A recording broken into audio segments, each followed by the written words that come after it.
सासंगत जी सन 2023 के समागम में हमें सद्गुरु माता सुनिच्छा जी के द्वारा एक स्लोगन मिला था, अर्थात टॉपिक सुकून अंतर मन का। अब इसमें विचार करने की ये जरूरत है कि मेरा मन सुकून कैसे महसूस करेगा। हमारे अंतर मन में सुकून कैसे आएगा। सुकून को हम ढूंढें कहाँ, क्योंकि सुकून ढूंढा जाता है और सुकून बिना ढूंढे नहीं मिलता है। और अगर हम गलत जगह सुकून को ढूंढेंगे तो फिर पूरी जिंदगी हमारी समाप्त हो जाएगी, सुकून हमें मिलने वाला नहीं। क्योंकि बस तो कहीं ढूंढत कहीं और के ही विधि आवे हाथ। अर्थात वस्तु अगर दूसरी जगह पे है और हम कहीं उसको दूसरी जगह ढूंढ रहे हैं तो फिर हमारी पूरी जिंदगी समाप्त हो जाएगी, वो वस्तु हमारे हाथ में लगने वाली नहीं है। अर्थात सुकून हम कहाँ ढूंढ रहे हैं। अगर हम सुकून संसार में ढूंढ रहे हैं तो फिर हमें कभी भी सुकून मिलने वाला नहीं, क्योंकि संसार का जो सुकून है वो क्षणिक सुकून है। कुछ क्षण के लिए हम भले ही कह दें कि इस समय मैं सुकून से हूँ, लेकिन हम कभी भी ये नहीं कह सकते कि मैं हर समय सुकून में रहता हूँ। क्योंकि सासंगत जी सुकून वस्तुओं में कभी मिलने वाला नहीं है, अर्थात संसार। सुकून कहाँ है? परमात्मा के चरणों में। सुकून कहाँ है? सद्गुरु के चरणों में। संत तुकाराम जी महाराज अपनी कुटिया में बैठकर भजन कर रहे थे, प्रभु के ध्यान में मस्त थे और उसी रास्ते से शिवाजी महाराज जा रहे थे। अचानक उनके ध्यान में आया कि क्यों न तुकाराम जी महाराज का दर्शन कर लिया जाए। और उन्होंने अपने एक सैनिक को तुकाराम जी महाराज के पास संदेश भेजा कि जाओ तुकाराम जी महाराज से कह दो कि शिवाजी महाराज आपका दर्शन करना चाहते हैं। और वो सैनिक गया, हाथ जोड़कर तुकाराम जी महाराज के चरणों में विनती किया, प्रभु आपसे शिवाजी महाराज मिलना चाहते हैं। और जैसे ही तुकाराम जी महाराज ने बात सुनी, सैनिक से कहा कि जाओ शिवाजी महाराज से कह दो कि भोजन का समय हो गया है, पहले भोजन कर लें, फिर बाद में दर्शन करेंगे। वो सैनिक गया और शिवाजी महाराज से ये बात बताई तो शिवाजी महाराज को लगा कि तुकाराम जी महाराज समझ रहे होंगे कि 2-4 व्यक्ति होंगे, इसीलिए उन्होंने ये बात कही। शिवाजी महाराज ने अपने सैनिक से फिर कहा कि जाओ प्रसाद स्वरूप जो कुछ भी तुकाराम जी महाराज देंगे उसको लेकर के आओ। और वो सैनिक ये संदेश अर्थात प्रसाद हेतु जब तुकाराम जी महाराज की तरफ चला और कुछ दूर गया तो देखा कि इंद्रायणी के सिंहासन पर ढेर सारे पकवान और भोजन की व्यवस्था की गई थी। वहीं से वो सैनिक वापिस शिवाजी महाराज के पास लौट आया और शिवाजी महाराज से कहा कि तुकाराम जी महाराज ने तो ढेर सारे भोजन की व्यवस्था कर दी है, खूब सुंदर सुंदर खुशबू आ रही है। साध संगत जी, शिवाजी महाराज अपने सैनिकों के साथ खूब छक कर भोजन किए। भोजनोपरांत तुकाराम जी महाराज के चरणों में जाकर बैठे और कहने लगे कि भगवान, ऐसे ही तुरंत में व्यवस्था समर्थ स्वामी रामदास जी महाराज ने एक बार हम लोगों के लिए कर दिया था, और जब इसका मर्म हमने उनसे जानना चाहा तब उन्होंने कहा कि इसका मर्म जाके तुकाराम जी महाराज से पूछ लेना। और आज उसी तरह की व्यवस्था प्रभु आपने भी कर दिया। ये कैसे तुरंत में कैसे संभव हो गया? तुकाराम जी महाराज मुस्कराने लगे, क्योंकि उनको इस बात का तो पता था, हर घट के अंतर की जानत, भले बुरे की पीर पहचानत। उन्होंने कहा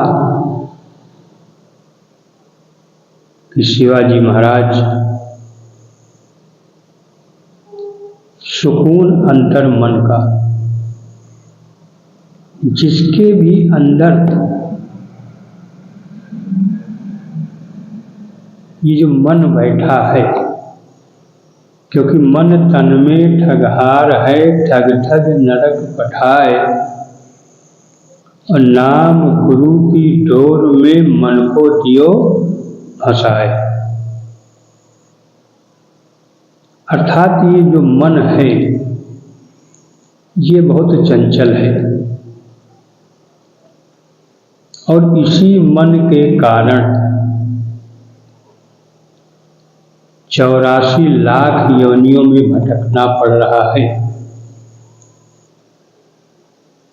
क्योंकि मन को भोग चाहिए, त्याग नहीं।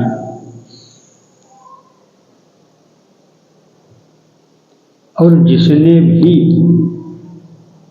मन को गुरु के चरणों में लगा दिया, उसके लिए कुछ भी असंभव नहीं है, सब कुछ संभव है। जिस कुटिया में मैं बैठकर भजन कर रहा हूं, वो घास फूस की झोपड़ी है। वस्त्र के नाम पर सिर्फ एक लंगोट है मेरे शरीर पर। भजन जिस मजीरे से करता हूं वो भी पत्थर के है, लेकिन सामर्थ्य आपने देखा।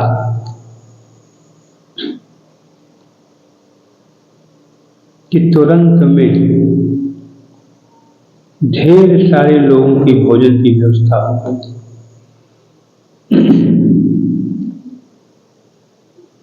कहने का भाव कि चाह गई चिंता मिटी, मनवा बेपरवाह, और जिसको कुछ नहीं चाहिए वो साहू का साह।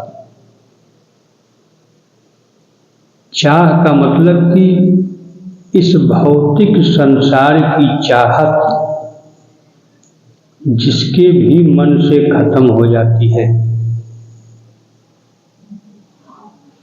इस भौतिक संसार की चिंता जिसके भी मन से खत्म हो जाती है,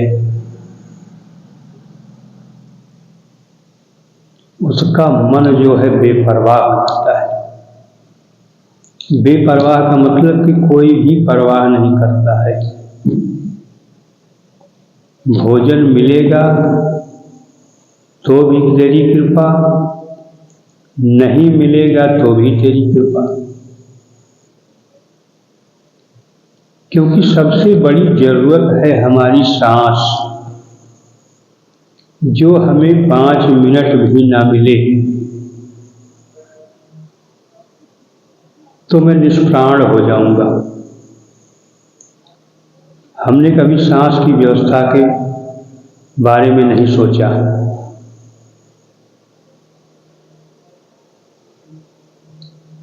जो हमारी सबसे अहम जरूरत है,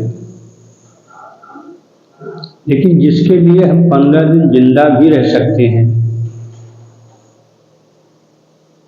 उसके लिए हम हर समय परवाह करते हैं। लेकिन जो वास्तव में समर्पित हो गया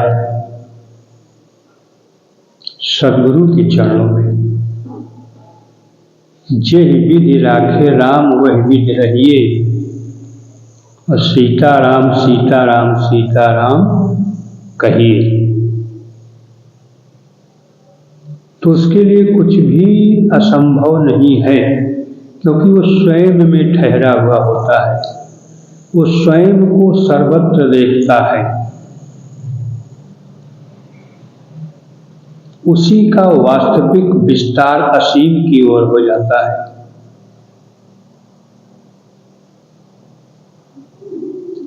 और जब तक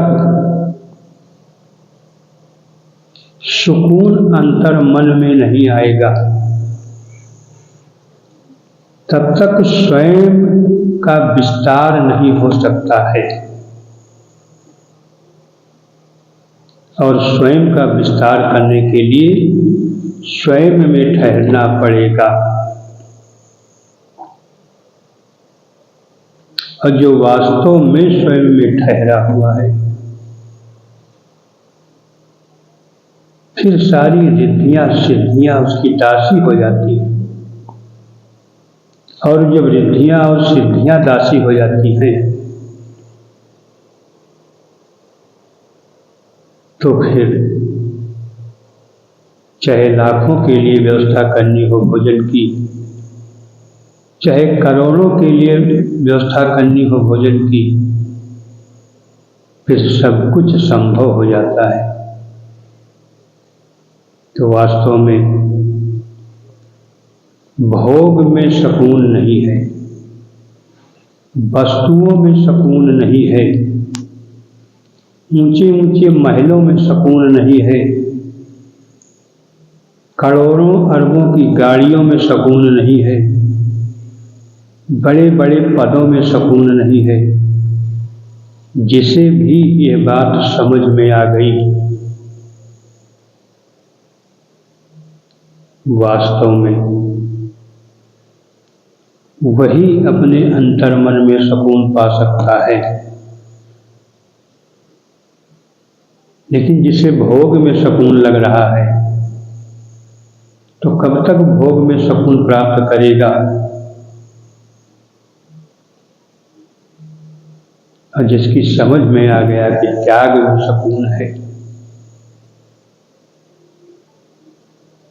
वही वास्तव में अंतर्मन में सुकून पा सकता है।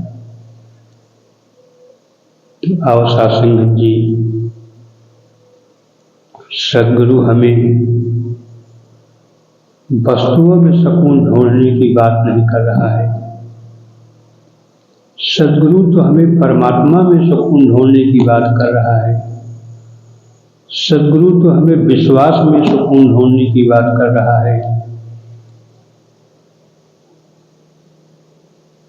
और वास्तव में अगर हम सदगुरु की वचनों को मानकर चले, तो फिर हर समय हम सुकून में हो जाते हैं। तो दास इन्हीं शब्दों से याद चाहता है।